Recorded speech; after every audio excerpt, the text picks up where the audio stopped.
நம்ம பார்த்திங்கன்னா முட்டை கிரேவி பண்ணியிருந்தோம். அதை வந்து நம்ம முட்டை கிரேவி தொட்டு சாப்பிட மாட்டோம். சோத்தில் போட்டு பிரியாணி மாரி முட்டை பிரியாணி மாரி பண்ண போகிறோம். அதுக்கு ஃபஸ்ட்டு ஸ்டெப்பாக நம்ம சோத்தை போட்டு அது மேலே இந்த முட்டை கிரேவி வெறும் வெங்காயத்தை தொக்கு இருக்கும்ல அதை மட்டும் போட்டுடணும் ஃபஸ்ட்டு ஸ்டாப்பராக. அப்புறம் ஒயிட் ரைஸ் எடுத்து திரும்பி மேலே போட்டுடணும்.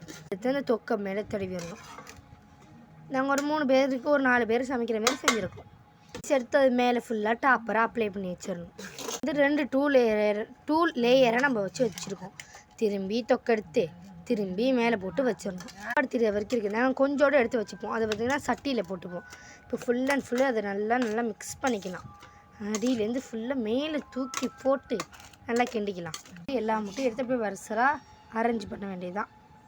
நான் கடைசியாக சொல்லியிருந்தேன் சட்டி சோறு யார் சாப்பிட்ருந்தீங்கன்னு மறக்காமல் கமெண்ட் பண்ணுங்கள். இந்த வீடியோ பிடிச்சதை லைக் பண்ணுங்கள், ஷேர் பண்ணுங்கள், கமெண்ட் பண்ணுங்கள். மறக்காமல் நம்ம சேனலை சப்ஸ்கிரைப் பண்ணிடுங்க. பாய்.